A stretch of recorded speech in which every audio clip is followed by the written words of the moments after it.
Praise the Lord. Audible faith అనే YouTube ఛానల్కి స్వాగతం. వినుట వలన విశ్వాసం కలుగుతుంది. క్యాథరిన్ కుల్మన్ గారు చెప్పిన పరిశుద్ధాత్మతో మన అనుదిన జీవితం, ఇది చాలా లోతైన సందేశం. కాబట్టి చివరి వరకు తప్పకుండా చూడండి. మీ మనసులో ఉన్న ఎన్నో ప్రశ్నలకు సమాధానం ఖచ్చితంగా దొరుకుతుంది.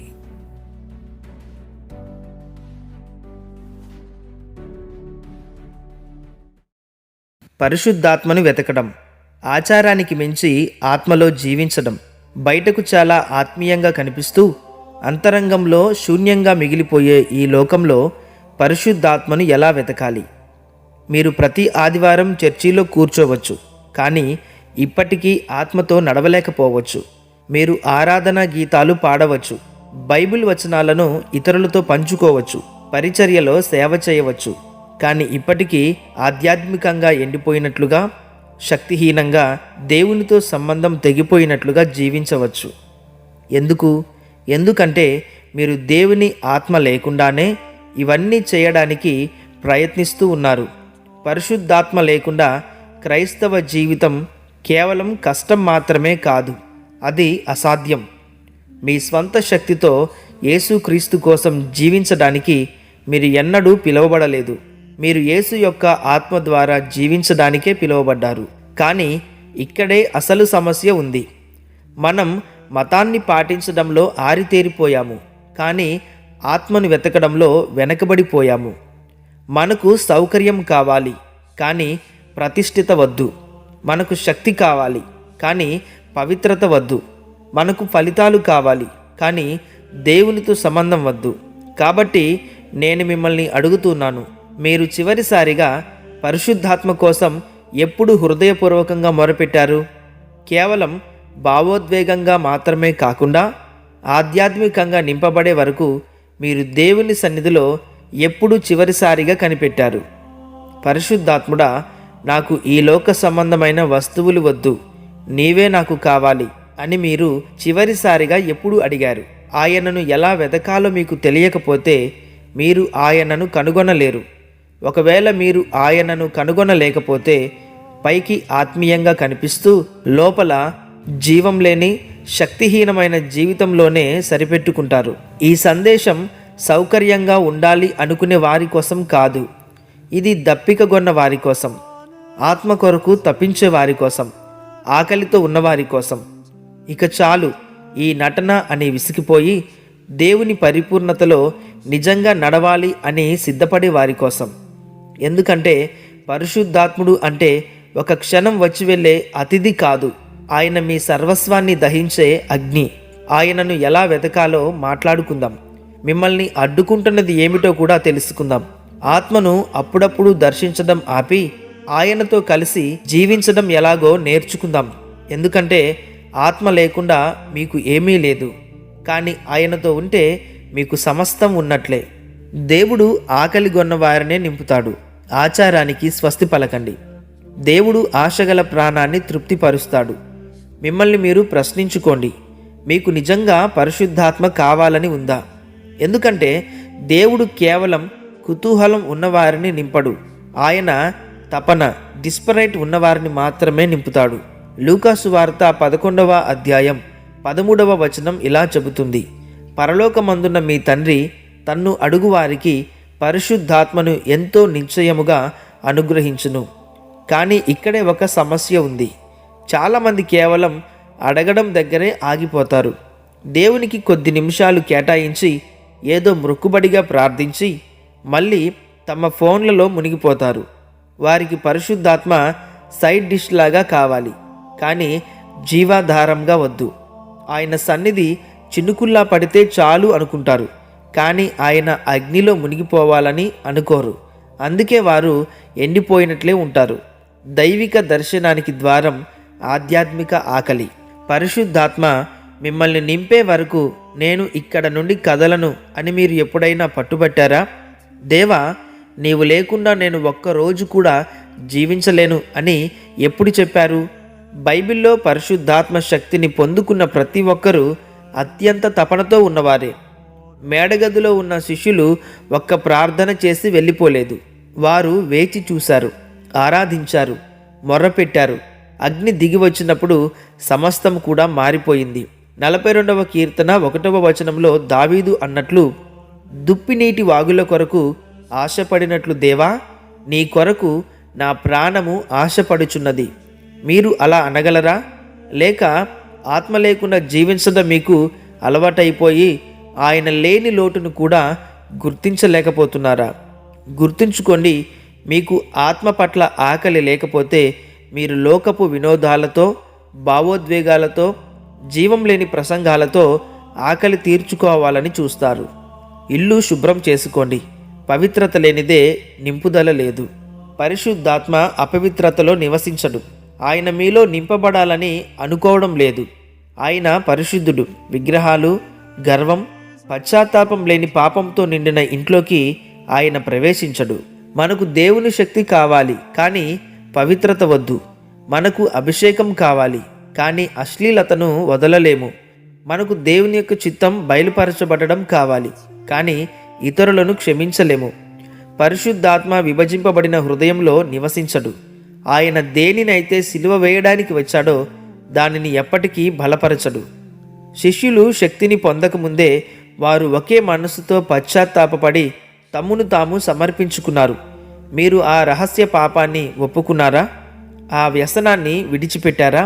శనివారం సాతానుతో చేతులు కలిపి ఆదివారం ఆత్మ దిగిరావాలని ఆశించలేరు. చీకటిలో మీరు చేసేది ఎవరూ చూడటం లేదని అనుకొనవద్దు. దేవుడు చూస్తున్నాడు. ఆయనకు సంపూర్ణ అధికారం ఇవ్వండి. బలిపీఠం సిద్ధం చేయకుండా అగ్ని దిగిరావాలని అడగకండి. పాత అలవాట్లను వదలకుండా ఆత్మగాలి కోసం వెతకకండి.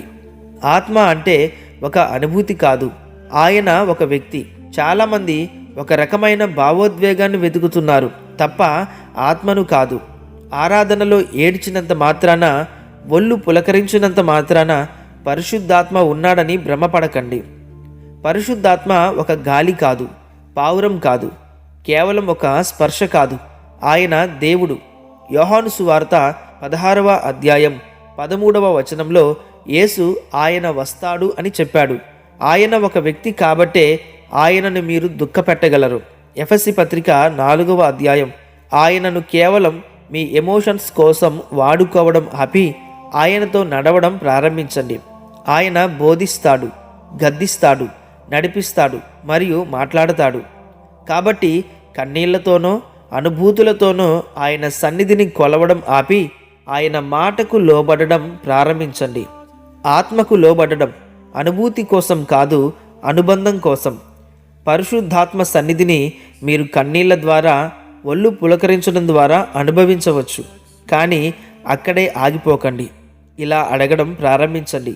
పరిశుద్ధాత్ముడా, నీవు నాతో ఏమి మాట్లాడుతున్నావు? నన్ను ఎటు నడిపిస్తున్నావు? నాలో ఏ మార్పు రావాలని నీవు కోరుకుంటున్నావు? పరిశుద్ధాత్మ ఒక వ్యక్తి అని మీరు గుర్తించినప్పుడు మీరు కేవలం ఆ క్షణంలో కలిగే అనుభూతి కోసం వెతకడం ఆపి ఆయనతో ఒక బలమైన అనుబంధాన్ని నిర్మించుకోవడం మొదలు పెడతారు. అదే మీ జీవితాన్ని మారుస్తుంది. సమర్పణే పరలోకపు ద్రవ్యం. ఆధ్యాత్మిక లోకంలో సమర్పణ అనేది అత్యంత విలువైన ద్రవ్యం వంటిది. మీరు పరిశుద్ధాత్మను నియంత్రించలేరు.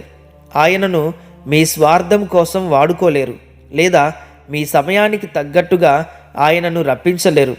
మీరు ఆయనకు లోబడాలి, లేదంటే ఆయనను కోల్పోతారు.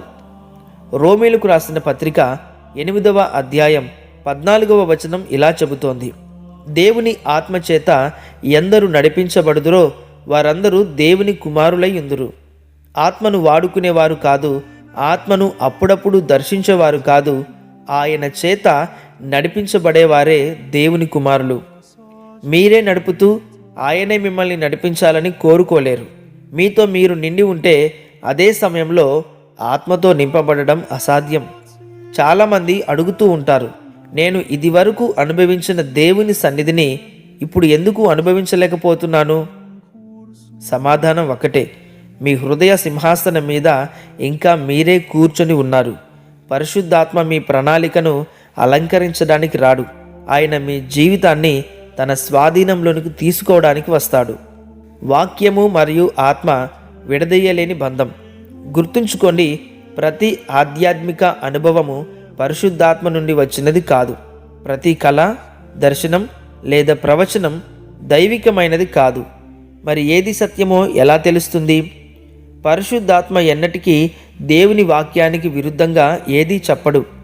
యోహాను సువార్త 6వ అధ్యాయం 63వ వచనంలో యేసు ప్రభువు ఇలా అన్నారు, నేను మీతో చెప్పి ఉన్న మాటలు ఆత్మయు జీవమునై ఉన్నవి. మీరు ఆత్మతో నడవాలంటే వాక్యంతో నడవాలి. భావోద్వేగాల కంటే మిన్నగా ఆయన సత్యమును వెల్లడిస్తాడు. బైబిల్ను పక్కన పెట్టి మీరు పరిశుద్ధాత్మను వెతకలేరు.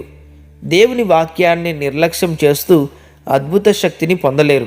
తిమోతికి రాసిన 2వ పత్రిక 3వ అధ్యాయం 16వ వచనం ప్రకారం వాక్యాన్ని ప్రేరేపించిన ఆత్మ వాక్యానికి వ్యతిరేకంగా జీవించమని మీకు ఎన్నటికీ చెప్పడు. పరిశుద్ధాత్మ మిమ్మల్ని మీ జీవిత భాగస్వామిని వదిలేయమని చెప్పడు. రహస్య పాపంలో బ్రతకడం తప్పు కాదు అని అనడు. ఆయన మీ సౌకర్యం కోసం సత్యాన్ని మార్చడు. మిమ్మల్ని సత్యంలోనికి నడిపించి మీకు విడుదలనిస్తాడు. దేవుని స్వరం వినాలనుకుంటున్నారా? అయితే బైబిల్ తెరవండి. ఆత్మ నడిపింపు కావాలా? వాక్యాన్ని ధ్యానించండి. నిరీక్షణతో కనిపెట్టండి. ఇది ఆకలికి పరీక్ష.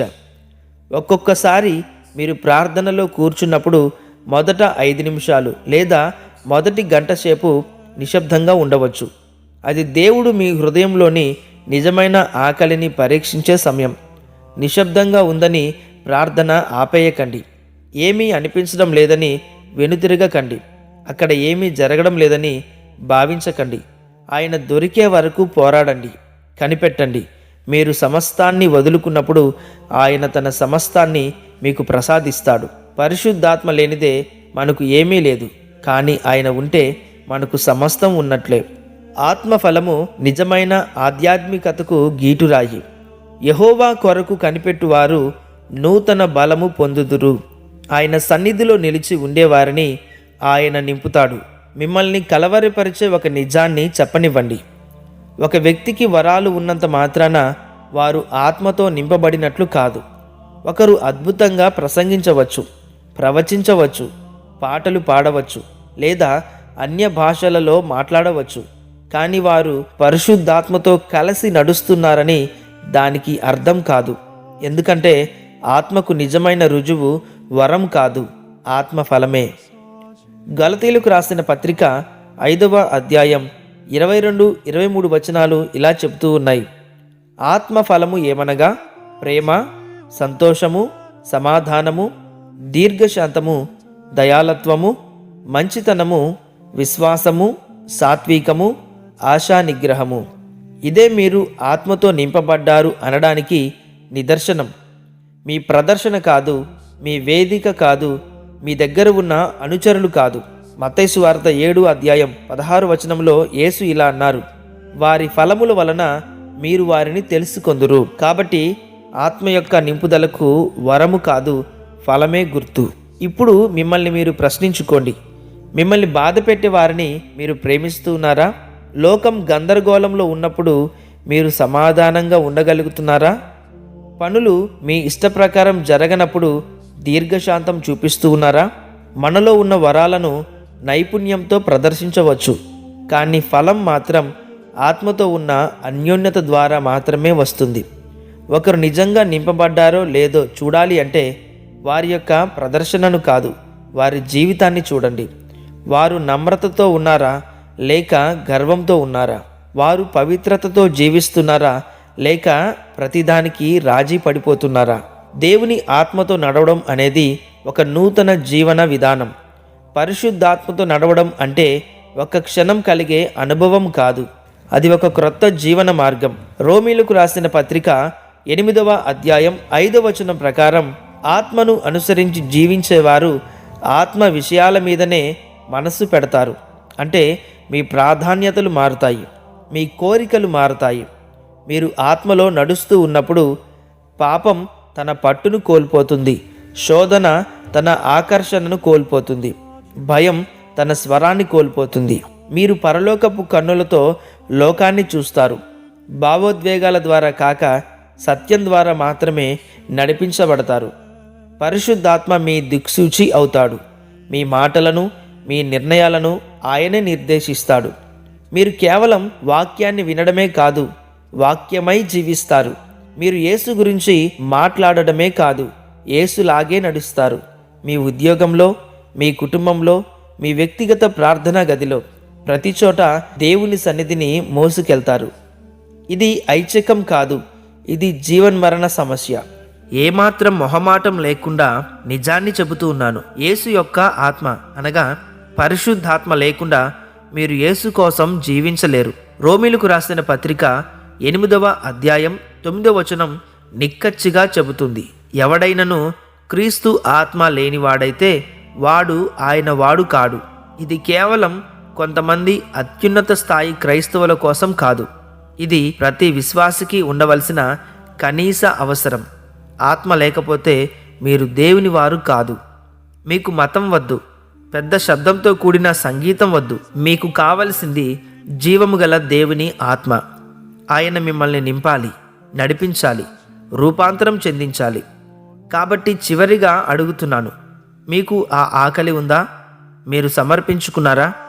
ఆయనను అడ్డుకుంటున్న వాటన్నిటినీ వదిలేయడానికి సిద్ధంగా ఉన్నారా? దేవుడు మీ నుండి దాక్కోవడం లేదు. మీరు అవును అని చెప్పే క్షణం కోసం ఆయన వేచి చూస్తూ ఉన్నాడు. మీ హృదయం, మీ శ్రద్ధ, మీ పూర్ణ జీవం ఆయనకు కావాలి. మీరు సమస్తాన్ని ఆయనకు ఇస్తే ఆయన మీకు కావలసిన సమస్తాన్ని ఇస్తాడు. పరిశుద్ధాత్మ లేకుండా మీకు ఏమీ లేదు, కానీ ఆయన ఉంటే మీకు సమస్తం ఉన్నట్లే. ప్రియమైన స్నేహితులారా, ఇంతవరకు ఈ సందేశాన్ని మీరు విన్నందుకు హృదయపూర్వక వందనాలు. నేను ఖచ్చితంగా నమ్ముతూ ఉన్నాను, ఈ సందేశం మిమ్మల్ని, మీ ఆత్మీయ జీవితాన్ని ఎంతగానో ప్రభావితం చేసింది అని. అయితే ఇప్పుడే మీరు చేయవలసిన పని ఏమిటంటే ఈ వీడియోను అనేక మందికి షేర్ చేయండి. అలాగే ఇలాంటి ఆధ్యాత్మిక సందేశాల కొరకు మన ఛానల్ను సబ్స్క్రైబ్ చేయండి. మీరు ఈ వీడియోని లైక్ చేయడం ద్వారా యూట్యూబ్ ఆల్గారిథం ఈ వీడియోను 10 మందికి షేర్ చేస్తుంది. కాబట్టి ఖచ్చితంగా లైక్ చేయండి. మీరు దేవుని శక్తితో నింపబడడానికి ఇష్టపడుతూ ఉన్నట్లయితే ఇప్పుడే కామెంట్లో తెలియచేయండి, పరిశుద్ధాత్ముడా నన్ను నింపుము అని. అలాగే మీ అనుదిన జీవితంలో మీరు కలిగి ఉన్న ఆత్మానుభవాలు ఏమైనా కూడా కామెంట్లలో తెలియచేయండి. నేను ఖచ్చితంగా చదువుతాను. అవి ఇతరులకు కూడా ఉపయోగకరంగా ఉంటాయి. Thank you. God bless you all. Amen.